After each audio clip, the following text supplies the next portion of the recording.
Welcome into Stargazing here on Oman FM. My name's Adam Cole. We're with our usual guest, Mr. Abdul Wahab Al-Saidi. Welcome to the program. Thank you, Adam. And a special guest today, His Highness Faris Al-Said joins us. Dr. Faris Al-Said, welcome to the program. Thank you, Adam. I'm very happy to be with you here today. It's fabulous to have you with us, and we want to talk about your passion in just a little while, which is astrophotography. Welcome into Stargazing. This is Oman FM. Let's further explore our universe. We were just talking about looking up at the moon, and both of you were giving me fingers and hand signs and what have you.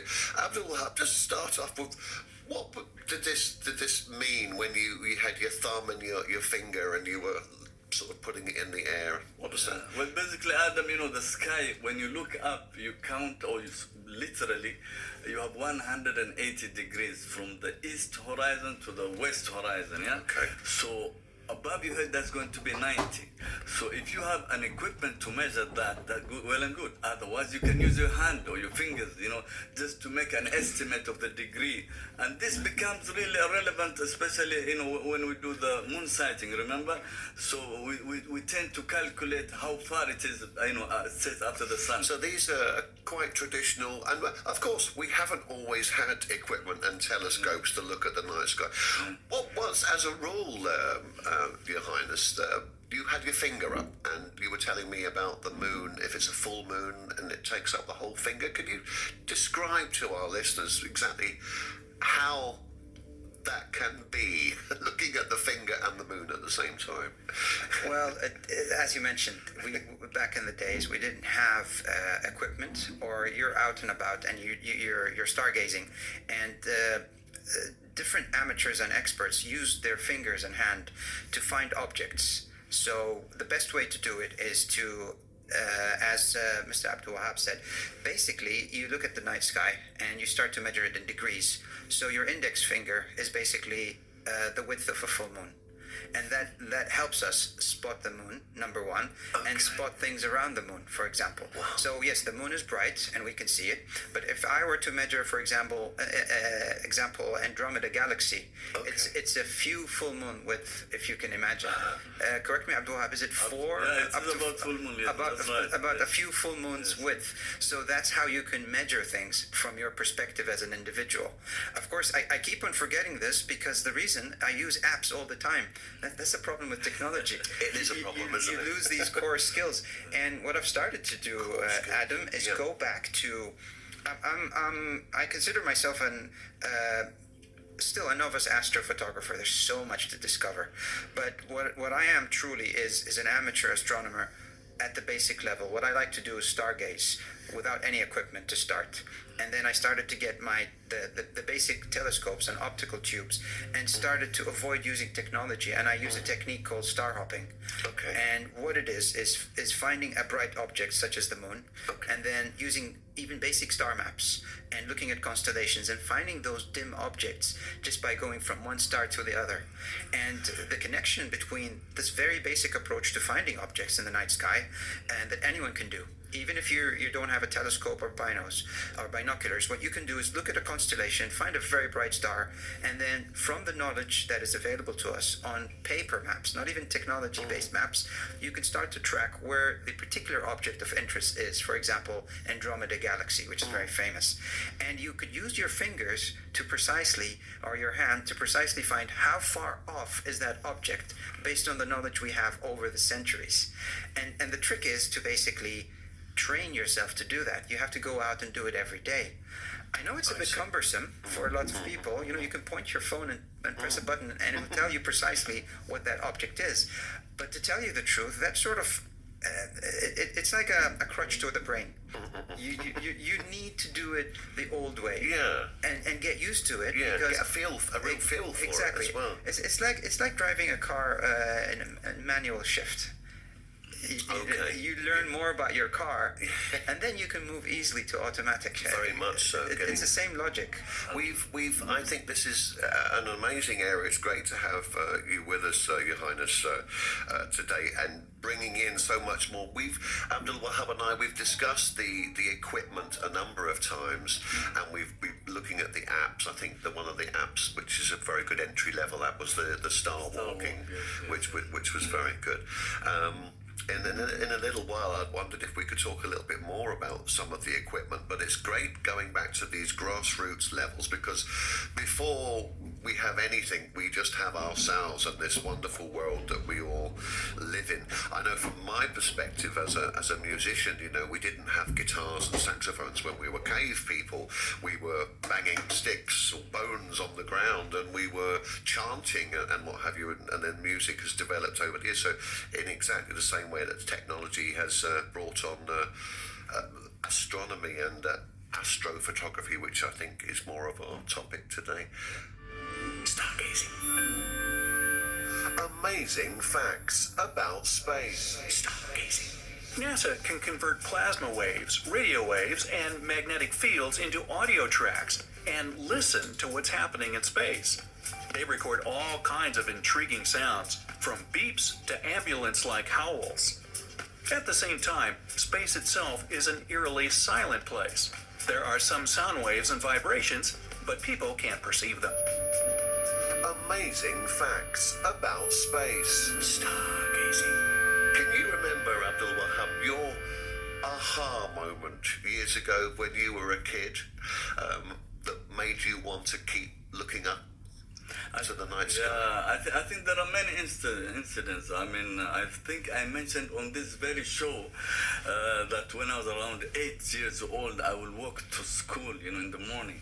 So the interest started quite early. So I would look at the sun as it rises from the east, and come a month or two, I would notice that it's not rising from the same exactly, because I would even put a tree as a way of calibration and so on.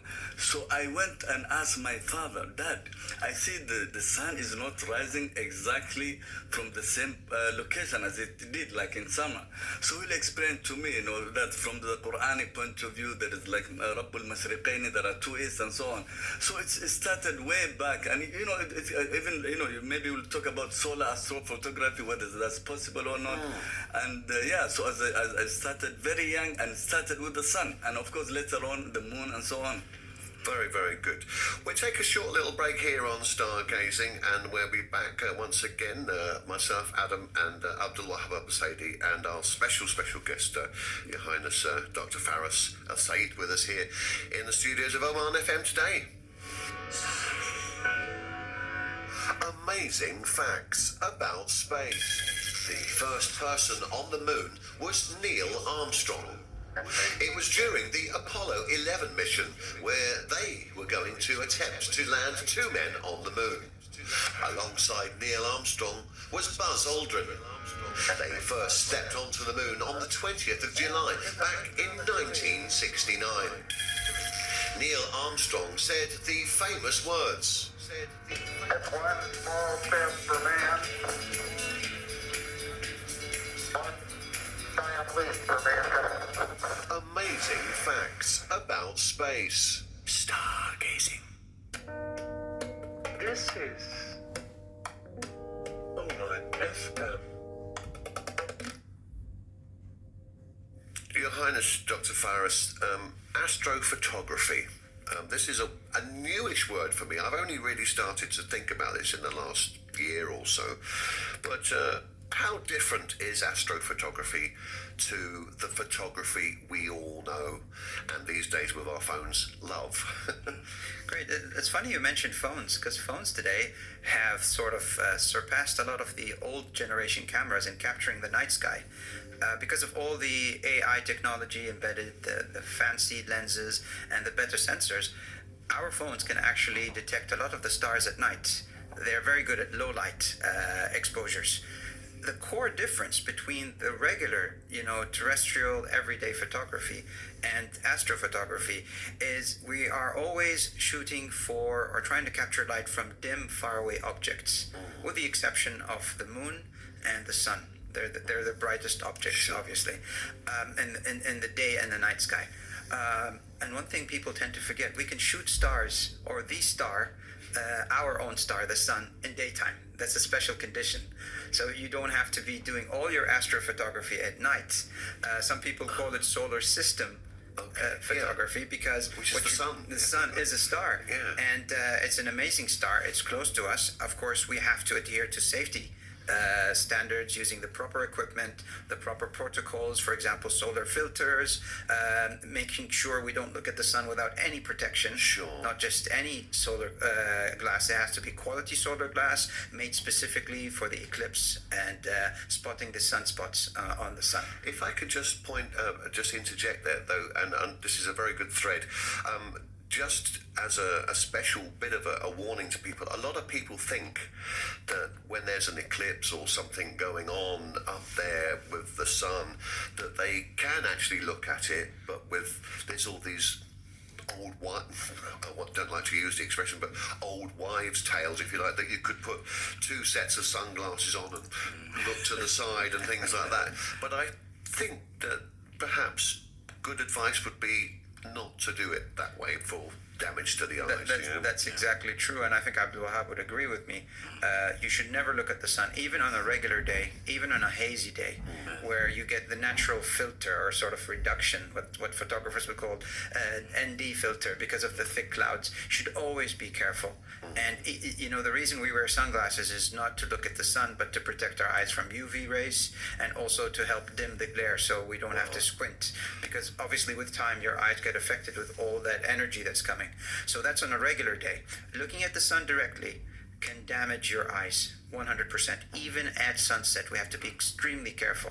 And if we were to image the sun with a camera or a phone, just make sure you look at the screen and not the actual optical. Okay. So you could actually, in effect, point your mobile phone up and capture the sun that way, and you could actually look at it, and it wouldn't. Yeah, because you're looking at the screen, and you can dim the screen so you can see the sun in better details. You can do that with mirrorless cameras. I would warn people not to look at the sun with binoculars, telescopes, any optical object, because even the DSLR cameras, they have the mirror and they have the optics. Yeah. If you look through that, you're literally looking at the sun directly at a magnified rate, and it can actually affect your eyes. And at a magnified rate, mirrorless camera is the way ahead then, isn't it? Exactly. Isn't that right? And if you were to image the sun with a mirrorless camera or any camera without a proper filter for an extended period of time, and I'm talking maybe a minute or so, you can damage your optics. Even if you protect your eyes, because you're focusing all that energy on one point. There's a good reason why special filters and polymers and whatnot are applied to these surfaces and devices to protect your equipment. Wow. And if you're observing the sun through a telescope, make sure that everything is in perfect condition before you actually put your eye on the eyepiece, the piece where you actually look and observe through. That's very, very good. I think it's very good to point out these safety aspects. You're tuned into Oman's national English radio station, Oman FM.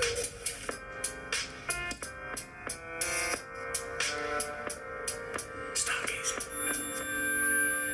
Amazing facts about space. Stargazing. Jupiter's moon, Io, is 4.5 billion years old, almost as old as the planet itself.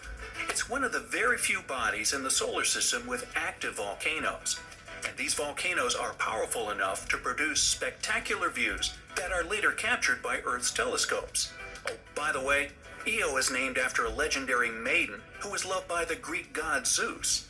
In the myth, Zeus turned her into a heifer in an attempt to hide her from his jealous wife Hera. Amazing facts about space. Stargazing. You're listening to Stargazing here on Oman FM. I'm going to bring Abdul Wahab in because he's bursting to tell us something. Yeah, really, I just want to add, there is a funny thing about looking at the sun, and as His Highness mentioned, it's quite dangerous. It could even, damage permanently your retina and, lead to blindness. But the thing is, toddlers and babies, you take them out, they have this natural tendency not to look at the sun. Okay. There is this inbuilt natural instinct not to look. So, but as we grow older, maybe we start becoming, so that's the only point I just wanted to make on that regard. This is Oman FM. You've been listening to Stargazing with His Highness Dr. Faris Al Saeed. Fantastic listening to you. Will you come back another day? Sure. We'll talk some more. And astro expert as well with us as well, my very good friend and stargazing colleague Abdul Wahab Al Saidi. Thank you guys for being with us today. I look up to the night sky. I wonder at this incredible show.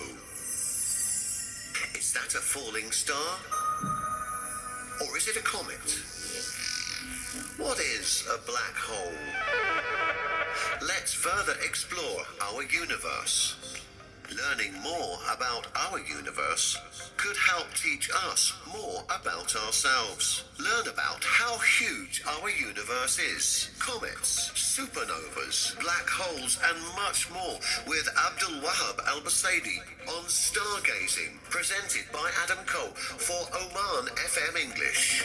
Stargazing.